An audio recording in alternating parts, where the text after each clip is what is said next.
If we are going to be talking about the world's rivers and lakes, we should understand the concept of a watershed, because all our rivers and lakes are associated with watersheds. Having a firm grounding on watershed dynamics will go a long way to ensuring that we have a full appreciation for these wonderful natural systems. A good place to start our watershed journey is with the definition. A watershed is an area of land in which rainfall and snowmelt flow over the surface to a common drainage point. There are also ground watersheds in which water flows into and through the soil. Ground watersheds may be different than a surface watershed because of different flow patterns. For our discussion here, we will limit our focus to surface watersheds. Here is a simplified model of a watershed. The rain that falls anywhere within the white dashed lines will flow downstream, eventually winding up in the lake at the bottom of the watershed. As you can see from this image, watersheds vary in size. There are several small rivers and creeks that feed into the main river. Each of these rivers and creeks, known as tributaries, are a subwatershed that lie within the larger watershed. This is the Mississippi River watershed in the United States. You can see there are several rivers that flow into the larger Mississippi River before it drains into the Gulf of Mexico. Each of these small rivers, also known as tributaries, has their own watersheds that are made up of even smaller rivers and creeks. All watersheds are trying to drain to an ocean outlet.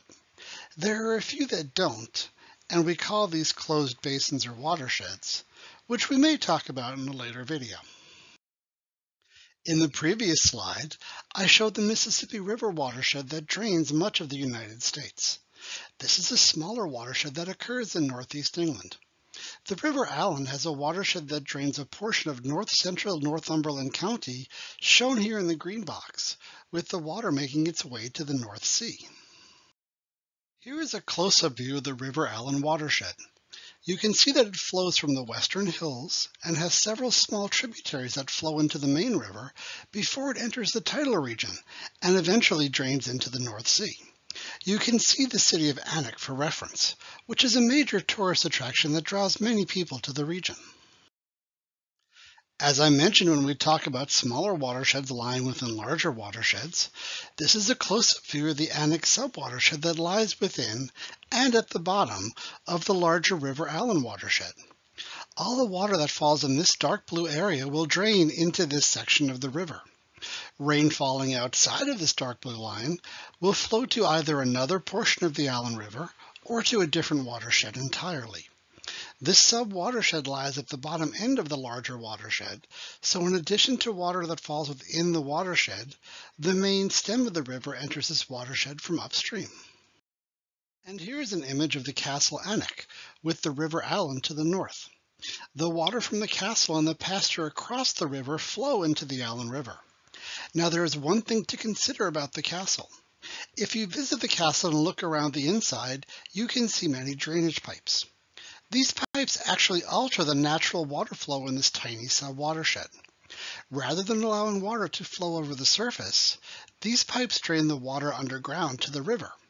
This is one example of human disturbances that can alter the flow pattern within a watershed. While it's pretty easy to change the flow of water within a watershed, it is more of a challenge to move water across a watershed boundary, particularly as we get to larger watersheds. The process of breaking a watershed boundary will involve either lifting the water over the watershed divide or lowering the watershed divide. The larger the watershed and the higher the divide, the more difficult to move water across the watershed boundary. However, it is not impossible.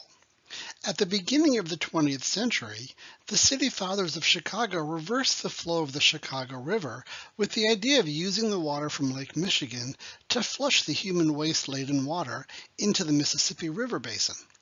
This was a big infrastructure project that broke the watershed boundary and connected the Great Lakes Basin and the Mississippi River basin. If you are standing in the ocean, or at the interface between the land and the ocean, you are no longer in a watershed. Now you are in the water and getting wet. For our purposes, I'm going to explore 4 ways that water can move through a watershed. Let's start with a raindrop falling from the sky.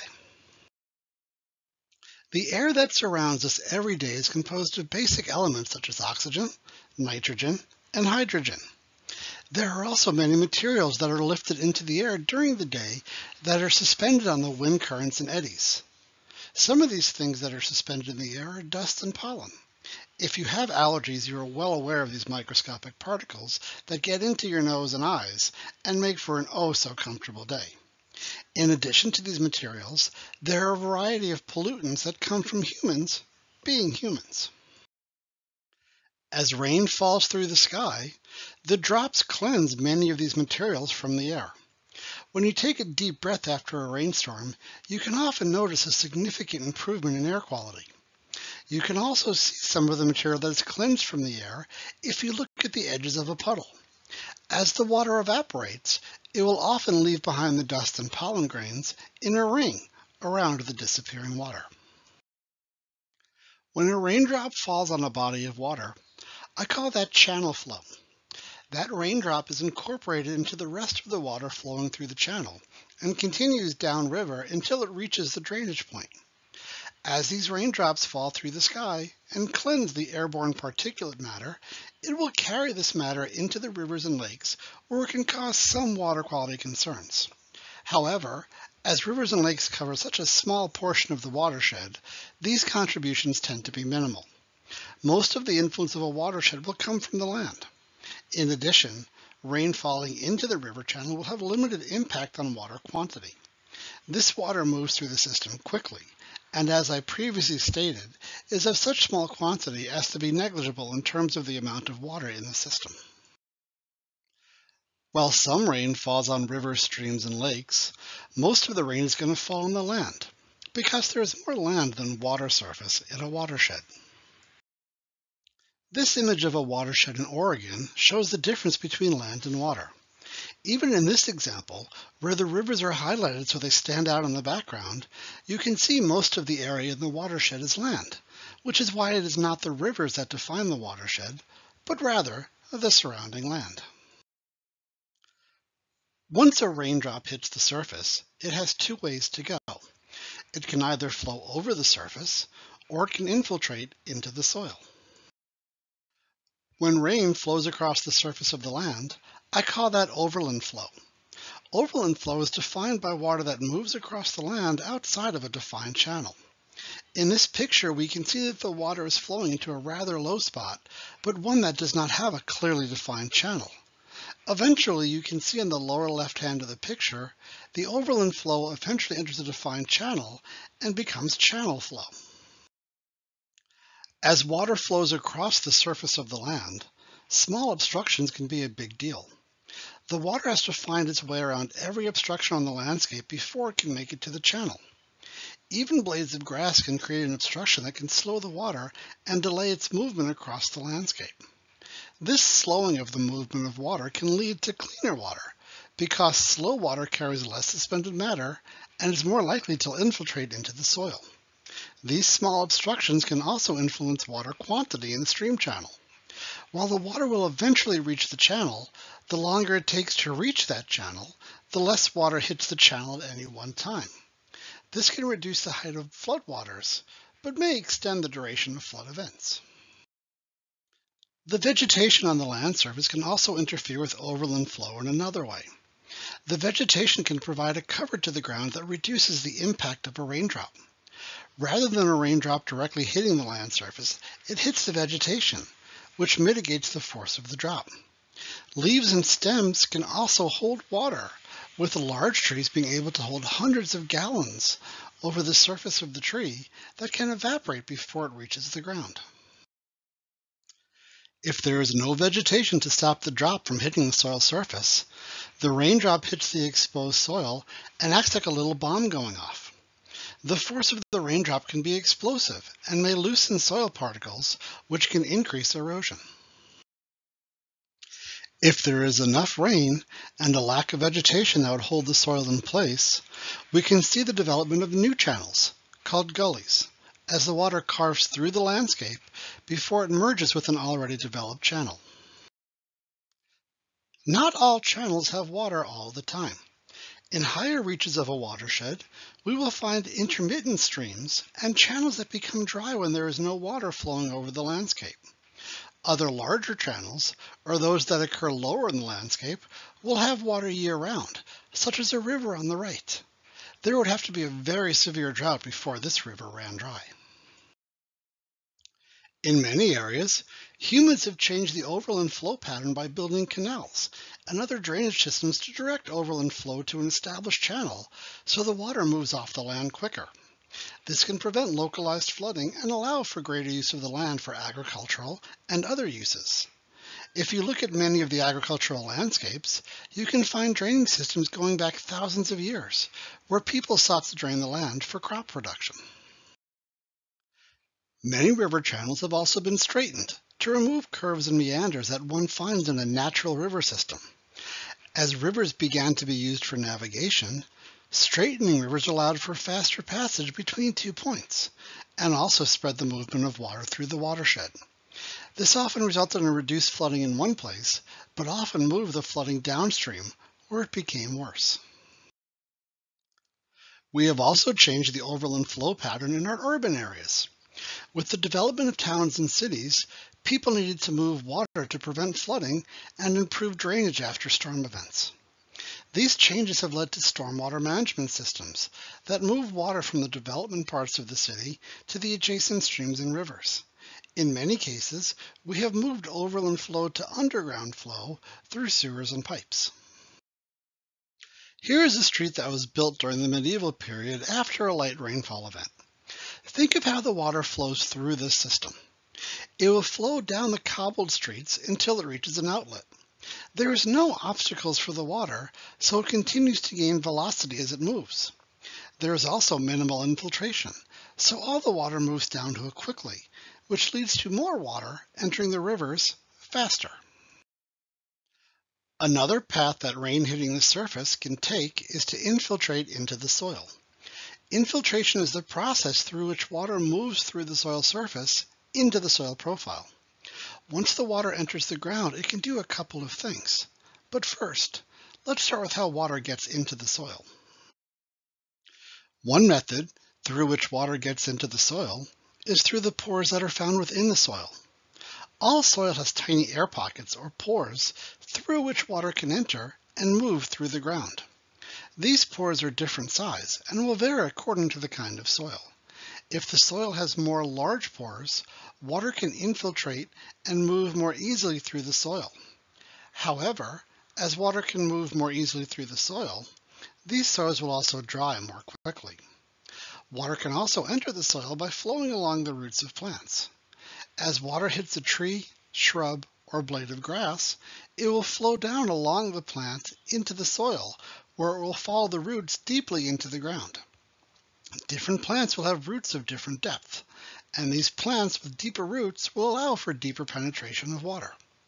Water that flows along plant roots into the soil is going to enter the soil more quickly than when soil flows through soil pores. As with overland flow, humans have found ways to change the flow rates of water through the soil. We can create artificial underground channels that speed the process of water moving through the soil. By creating artificial channels, water will move more quickly into and through the soil, allowing it to dry more quickly than undrained soil. However, this increased movement of water in the soil can shorten the time it takes water to get to streams that can increase potential downstream flooding. In addition, rather than holding water in the pores for a long time, this drainage can see water leaving the soil continuously. This may increase the amount of base flow in rivers that can do strange things to the water regime within a watershed.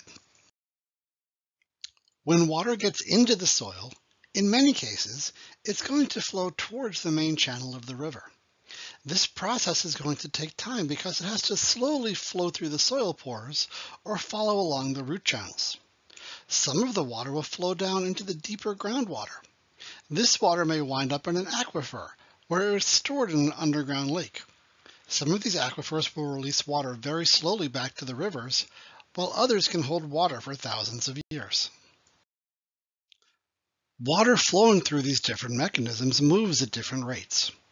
When a raindrop hits the channel and joins the rest of the water in a river, it moves through the watershed quickly. When the water hits the land surface, it can move into the channel either at a medium rate or a fast rate, depending on a variety of factors related to what lies on the surface of the land and the ability of water to infiltrate into the soil. When water infiltrates into the soil, the flow rate drops greatly because it has to navigate through underground channels and pores to get through the layer between the soil surface and the groundwater level. Finally, when water does get into groundwater, it has the slowest rate of flow to the river. This flow rate will depend on the kind of soil and geology under the soil, but there are many more obstacles underground that a raindrop has to navigate before it can reach the river and join the other drops in the surface flow as each drop makes its way to the ocean. Before we leave our discussion of how water moves through a watershed, there are some ways that water can leave a watershed that are not along or through the ground or the channels. Water can leave a watershed as vapor released to the air. Water can evaporate from the surface and ground, returning to the atmosphere. In addition, water can be lost to the watershed from transpiration of animals breathing and evapotranspiration as plants carry water through their system and release it from their leaves back to the atmosphere. Different plants and animals respire at different rates, and in some watersheds, this evaporation from plants can be a significant factor in removing water from the watershed. To wrap up, if you live on the land, you live in a watershed. You may live at the top of a watershed, where the flow starts, or you may live at the bottom of the watershed, where the water enters the ocean. As we explore the world's water bodies, understanding how watersheds work in terms of moving water and material through the landscape will add to your understanding and appreciation of the natural processes and how human activity has changed the dynamics of these wonderfully complex systems.